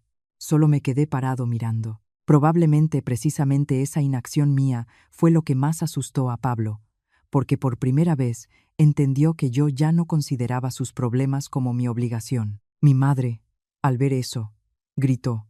Pero antes de que pudiera lanzarse hacia adelante, mi padre hizo algo que hasta a mí me dejó paralizado. De repente se acercó a mí y cayó de rodillas. Sus rodillas chocaron contra el suelo con un golpe sordo. La cara grisácea, los labios temblorosos, la voz baja. Alejo, te lo pido como padre. Sálvalo esta vez. Toda la casa se paró. Incluso los 3 hombres se quedaron boquiabiertos unos segundos. Probablemente no esperaban que el hombre que momentos antes estaba sentado con cara de importancia ahora estuviera de rodillas ante su hijo. Y yo lo miraba. Y algo dentro de mí se encogió. Por mucho que sea, ver a un padre de rodillas es insoportable. Lástima que ese pinchazo de conciencia no llegara a convertirse en compasión, porque mi padre mismo lo destruyó. Apenas terminó su súplica, levantó los ojos hacia mí y en un instante su mirada cambió. De suplicante pasó a venenosa y opresiva. Pronunció entre dientes rápido y cortante. Como no firmes, les digo que el deudor eres tú. Lo estuve mirando largo rato y luego me reí. No alegremente ni con sarcasmo, sino tan fríamente que hasta a mí me pareció ajena. Nunca en la vida había visto semejante descaro. Un hombre que un segundo antes estaba de rodillas, al siguiente te pone un cuchillo en el cuello. Me incliné hacia mi padre. Mi voz era muy baja, pero cada palabra era como una hoja. Estáis de rodillas y amenazáis. ¿Creéis que sigo siendo el niño de antes? Esas palabras paralizaron a mi padre, pero mi madre ya no podía contenerse. Pareció perder la cabeza definitivamente. Se lanzó hacia mí, me agarró el brazo y me arrastró hacia la mesa.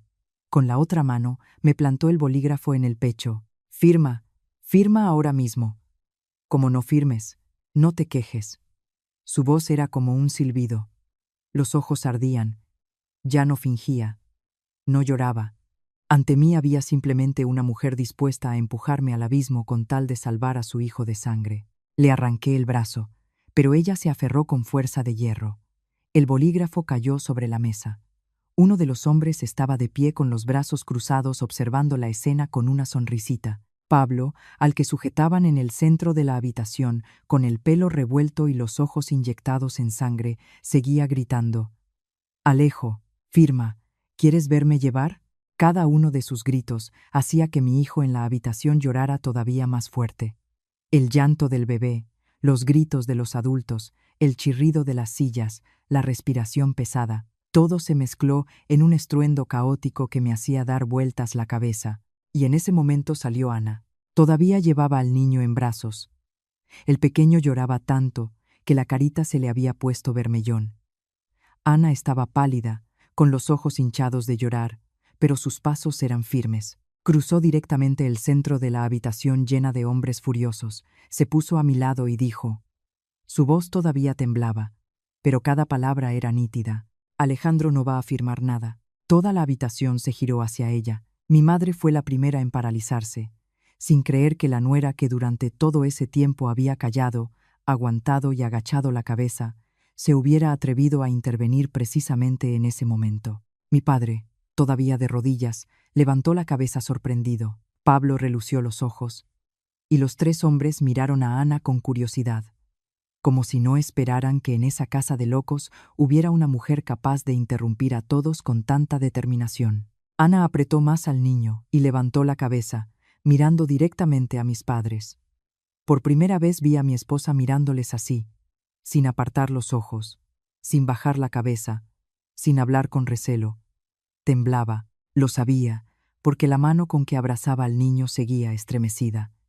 Pero continuó despacio, como hablando por todas las ofensas que había ido tragando mes tras mes. Él no le debe nada a nadie. La deuda es de vuestro hijo. Esas palabras fueron como una bofetada para toda mi familia. Mi madre abrió la boca, pero no pudo emitir ni un sonido. Mi padre quedó anonadado. Pablo gritó: «Cállate», pero en su voz ya no había la confianza de antes. Y yo miraba a mi esposa y se me encogía el corazón. No de compasión, sino de orgullo y de dolor. De orgullo, porque la mujer que siempre había sido tan sumisa por fin se había atrevido a decir la verdad en defensa de su marido. Y de dolor, porque resultaba que solo en una situación tan desesperada se había visto obligada a volverse tan fuerte. En ese momento entendí con absoluta claridad una cosa: si cedía aunque fuera un paso más, lo perdería todo. Y también a la mujer que estaba a mi lado con el niño en brazos. Y esta vez no tenía derecho a ceder. Esta vez no cedí. Me puse delante de Ana y del niño, sin apartar la vista de los tres hombres en el salón. El cabecilla ya no sonreía, pero su mirada seguía siendo calculadora. Nos observó a mí, a los papeles sobre la mesa, a mi padre todavía de rodillas, y al final esbozó media sonrisa. Menuda familia la vuestra, pero aquí no hemos venido a ver teatro.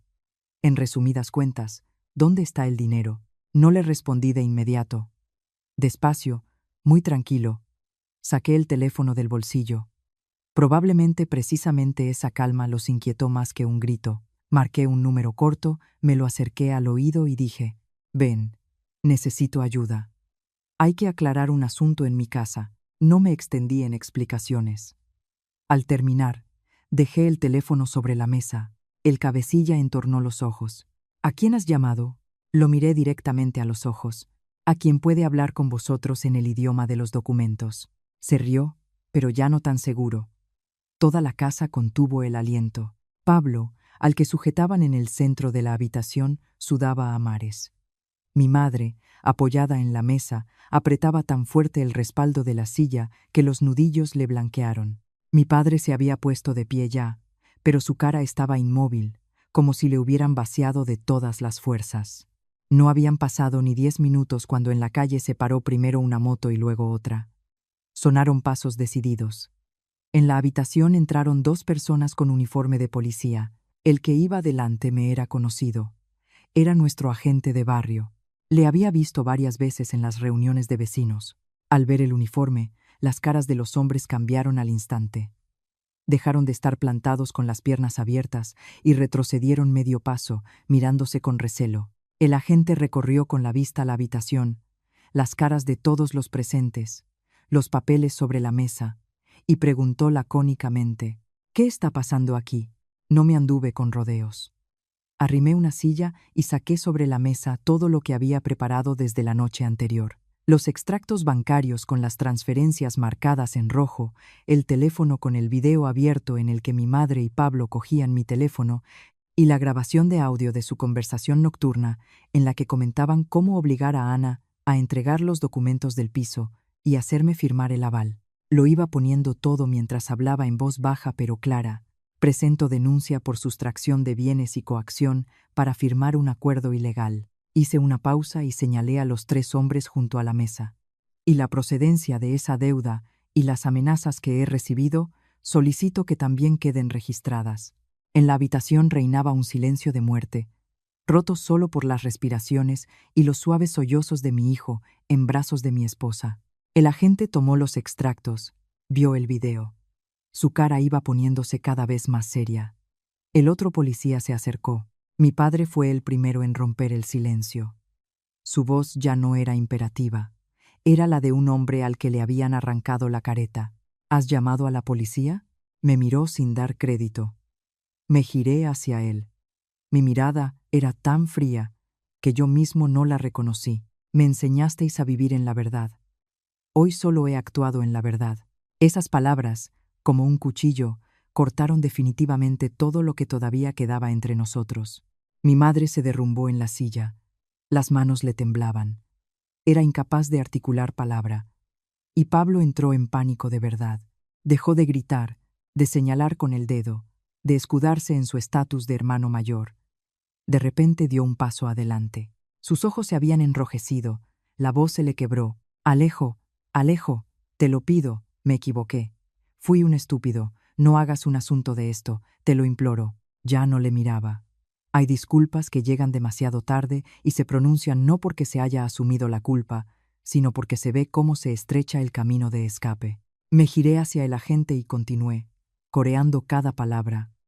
Solicito que se investigue la totalidad de esas transferencias, se determine quién utilizó mi teléfono, quién fue el destinatario del dinero, y también el hecho de haberme coaccionado para firmar un aval de deuda ajena. Hice una pausa y señalé a los 3 hombres parados junto a la mesa.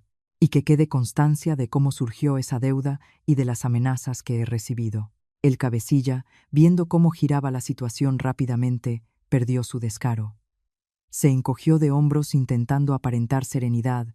Nosotros solo hemos venido a cobrar una deuda. A nadie hemos pegado, nada hemos roto. Hay un deudor y hemos venido a cobrar. Eso es todo. El agente le miró largo rato. Luego le pidió documentación, nombres, quién era el acreedor. El tipo se atascó, claramente sin ganas de seguir con el asunto. Sus 2 acompañantes también dejaron de estar en postura amenazante y esperaban la reacción de su jefe. Al final, viendo que la situación no les favorecía, hizo un gesto con la mano y fueron retrocediendo hacia la puerta. Antes de salir se giró, señaló a Pablo y siseó para que todos oyeran. «Bien, 3 días. Como no aparezcas con el dinero, volvemos». Dicho eso, brajaron más rápido de lo que habían llegado. La puerta se cerró de golpe, y sus palabras de 3 días quedaron flotando en el aire como un nudo corredizo. Tras su marcha, la atmósfera de la casa no se distendió, sino que se desmoronó completamente. Mi padre estaba como de piedra, su mirada clavada en los papeles de la mesa. Mi madre estaba sentada en la silla. Las manos le temblaban. Toda la autoridad y el sarcasmo que había exhibido durante los últimos meses habían desaparecido. Solo quedaba el miedo desnudo de alguien que no tiene por dónde salir. Pablo se dejó caer en el sofá, envolviéndose la cabeza con las manos. Ya no tenía fuerzas ni para gritar. El agente explicó qué medidas se tomarían, Pidió que conservara todos los documentos y tomó nota de mi declaración. Respondí brevemente, al grano, sin añadir ni quitar nada. De principio a fin ni una sola vez miré a mis padres ni a Pablo, porque en ese momento comprendí que hay un límite que, una vez cruzado, ya no puede arreglarse con un par de frases. Cuando los policías se fueron, en la casa volvió a reinar el silencio, pero esta vez no era el silencio del cálculo ni del odio, era el derrumbe total. Me giré. Ana seguía allí, abrazando al niño. Sus ojos estaban enrojecidos, pero en ellos ya no había el terror de antes. Me acerqué a ella. Mi voz se volvió muy baja, corta pero decidida. Recoge las cosas, Ana. Aquí ya no vivimos. Dicho eso, vi que Ana no volvió a preguntar ni se quedó paralizada como antes. Solo me miró unos segundos y asintió suavemente. Era un asentimiento apenas perceptible, pero en ese momento entendí que mi esposa estaba tan agotada que ya no quería aferrarse a nada en esa casa. Entré en la habitación, saqué la maleta del rincón del armario y empecé a meter en silencio las cosas del niño, las diminutas ranitas, las mantitas, los antipiréticos, unos botes de papilla. Ana recogía las nuestras. Nadie hablaba, solo el sonido de las cremalleras, el susurro de las bolsas y los raros sollozos del niño. En el salón seguían sentados mis padres y Pablo. Nadie nos detuvo, nadie dijo ni una palabra amable. Probablemente, después de todo lo que había salido a la luz, ellos mismos entendían que no les quedaban palabras para retenerme. Al sacar la maleta hacia la puerta, eché por última vez una ojeada al salón. El mismo sofá, la misma mesa de cristal, las mismas paredes que había visto cada día al volver del trabajo, solo que ahora tenía la sensación de que no me marchaba de mi casa, sino de un lugar al que había intentado llamar familia durante demasiado tiempo. Cogí la maleta y abrí la puerta. Ana, con el niño en brazos, venía detrás de mí. Nos fuimos exactamente así, sin discusiones, sin mirar atrás, sin reproches ni lágrimas. La puerta se cerró tras nosotros muy suavemente, pero algo dentro de mí se quebró definitivamente. Al bajar al coche, Ana se sentó en el asiento del copiloto apretando al niño contra sí. La luz de las farolas que entraba por el cristal hacía su cara todavía más pálida. Me abroché el cinturón. Arranqué el motor, pero no arranqué. En el coche hubo un momento de silencio, y luego Ana se giró hacia mí. Su voz vaciló. ¿No te arrepientes? Esa pregunta hizo que mi mano en el volante se detuviera. Entendí de qué me preguntaba. No de que nos hubiéramos ido de esa casa, sino de que yo hubiera llevado todo al punto de no retorno en la relación con mi antigua familia. Miré hacia adelante y sacudí la cabeza despacio. No me arrepiento. Al decir eso sentí que se me cerraba la garganta. Me giré hacia Ana y dije más bajo, solo me arrepiento de haberte hecho aguantar tanto tiempo. Ana bajó la cabeza y de nuevo le rodaron las lágrimas por las mejillas. Pero esta vez no eran lágrimas de ofensa o de impotencia. Era la última gota después de una tensión larga e insoportable. Esa noche alquilé un pequeño piso de un conocido, cerca del trabajo. Solo tenía un dormitorio, un saloncito pequeño, una cocina estrecha, de muebles solo una cama, una nevera vieja y una mesa de madera sencilla con sillas. No era grande, no era bonito y desde luego no podía compararse con la casa en la que había estado ahorrando durante tantos años. Pero, cosa extraña, al entrar sentí que respiraba con facilidad. Por primera vez, en muchos meses no tenía la sensación de que al abrir la puerta tendría que adivinar quién iba a reprocharle algo hoy a mi esposa, quién estaría esperando el dinero, quién volvería a crear ese ambiente asfixiante. Extendí sobre la cama una manta fina para que Ana pudiera acostar al niño. El pequeño, agotado de llorar, se durmió muy rápido. Ana se sentó a su lado, acariciándole suavemente la espalda y mirando alrededor con cara de no saber qué hacer en esa habitación desconocida. Puse a calentar la leche, le serví una taza caliente. Al dejarla en la mesa, sentí que los hombros me dolían de cansancio. El cansancio de todo un día, tenso como una cuerda, pero en ese cansancio había como un alivio que hacía tiempo no sentía. Los días siguientes la policía empezó con las diligencias, los extractos bancarios, el vídeo, el horario de las transferencias, la deuda de Pablo, todo fue saliendo a la luz poco a poco. No sabía hasta dónde llegaría todo, pero sabía una cosa, La verdad estaba sobre la mesa. Ya nadie podía con una mano empujarme al precipicio y con la otra decirme con los ojos llorosos que algo había aportado a mi vida. En esos días mi teléfono sonó con mucha frecuencia.